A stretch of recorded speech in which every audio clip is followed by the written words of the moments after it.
Welcome to Side Hustle Rules. My name is Reyes, and today I'm going to be talking about how to build a freelance business, the rules of the game. And I can't think of a more appropriate title when it comes to building any business, because any business, every business is going to have certain rules that you really want to follow.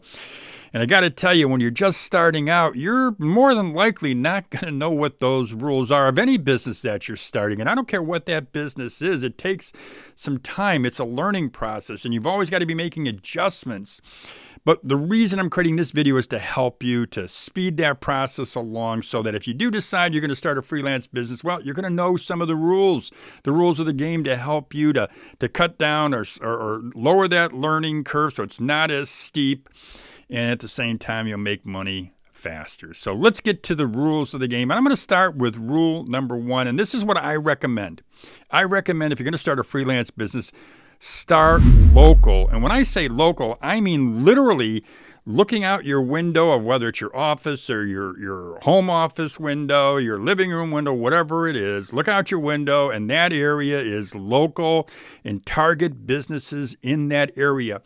And I'm going to say, I don't care what kind of business you're doing. I really don't care, because it doesn't matter.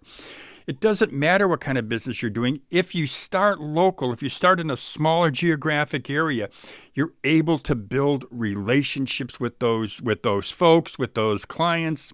And that really is the name of the game. So starting local, you can build a relationship, but also you really don't have any cost, because you can literally walk into their business or literally pick up a phone and say, hey, I know you're down the street. I'm here local. I have a home office a block away from you, and I was just thinking, I wonder if you'd be interested in my service. And then you tell them what your service is, and you can do that on the phone, do it in person. If you're shy, if you just love being behind a computer and you don't want to stick your head up over that screen, well, you know what? You're probably not going to be successful. Maybe you'll do it by luck, or you'll rely on some of the platforms that have a lot of competition, which I'm going to be talking about in a minute. Start local, though, if you want to start fast, if you want to keep your costs down, and if you want to build that relationship. So start local. That's my number one thing. The other thing I just kind of mentioned is build relationships. Build a relationship. Be friendly. Be courteous. Go in and see that person. If you're thinking you're driving by in your car and you want to stop and drop off some coffee, hey, you know what? I've done that. I've done that with some of my clients. When I first started out, I had a couple of clients who owned print shops. I'd stop by, drop off a cup of coffee, maybe a donut, sit and gab with them for a bit. Get to build that relationship up. But that's how you build a long-term business, not a short-term business. The other thing I'm going to tell you to watch out for or to be careful about is your price. Everybody, when you're starting out and you're a freelancer, you want business, especially if you're brand new and you're hungry and you got to make money and you're like, man, I just got to get some business in here. I'm going to give them a low price. But you know what? You're discounting your price, which means you're discounting your value to that particular person, that client, a prospective client. So don't discount your price. It's hard not to. I've done it. I've learned the hard lesson that when it comes to discounting, don't discount. Here's what I would recommend. Research, find out what other people are charging. Other people in that category who are often that same skill. Find out what they're charging and charge that price. Charge at the high end, or maybe charge $1 more. But here's an important tip that I'm going to give you. When you charge too low of a price, you got to do a lot more work. Yeah, we know that. You got to do a lot more work. If you're charging $100 for a product, you don't have to do as much work as you would if you charged, say you charge $10. Well, then you got to do 10 times the work just to make that $100. It's not worth it. Don't charge a low price. It's one of the biggest or best tips I can give you. Be fair to yourself and be fair to your client, because eventually if you have to raise that price, they're going to be ticked off. They're going to be pissed, and it's just not worth it. The other thing I'm going to recommend when you're a freelancer, be detailed. They give you an assignment. Make sure you understand exactly what they're expecting. Write it down. It's my strong recommendation. Write it down, even if it's a small little job. Write it down. If they call you on the phone, say, hey, Lou, I need you to do this for me. I make my notes. Then I email it over and say, okay, this. Make sure. I just want to make sure I'm understanding it. Just make sure this is cool with you. This is all right. but write it down. Be as detailed as you can. Also, when it comes to detail, go back, make sure you include the price, but also make sure you know the turnaround time, when they expect you to give them that job, because that is going to be real important.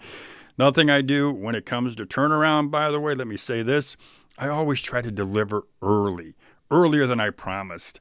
That's kind of an old trick, or a trick that everybody uses. Even, now people are like, even when I'm buying a service online, they say, well, you're going to get this on such and such a day. You know what? I usually get it early. You want to deliver early if it's at all possible. Now, the other thing is don't overpromise. Don't overpromise, and also don't take on more than you can handle. And that's, to combine those two things, add them up, and it means you're overpromising, you're taking on more than you can handle. And when you do that, you can't deliver. Your deliverables aren't going to be acceptable usually. And what also could happen is you could end up losing that client because you overpromised, you couldn't deliver, and they're going to be like, I can't trust this guy or this lady. I can't trust them. I'm not going to use them again. You're not building that long-term relationship, which is just so critical. Now, another thing is, I always say, be super fair to your client. Be extremely fair. They're number one. Now, I'm not saying that if they're not happy, I'm giving this example, if they're not happy, I'm not saying if they're not happy, you just say, take it, for free, or I'll cut my price in half. Work it out, but be fair in all that you do with that client. Years ago, I worked with a freelancer, a woman, and I remember something that happened. I had a client, and I hired this freelancer to do some work. Well, what happened was, when my client backed out of the deal, I think they ended up hiring somebody full-time in their own company to do the work. They told me, hey, Lou, I'm sorry, but we can't go with you. Well, I told the freelancer, and the freelancer just sent me a bill for the research she did. It wasn't for any work she did. She sent me the bill for the research. Anyways, long story, I'll make it short. I ended up never using her again. It just wasn't something she had told me she was going to do. The research was, she did do a lot of research. I certainly would have given her some payment for that, but it was not in any kind of an agreement. It was my fault. I should have put it in writing. I should have said, I appreciate you doing this, but I'm not going to be paying you for this minimal research that you're doing, which is what I considered it.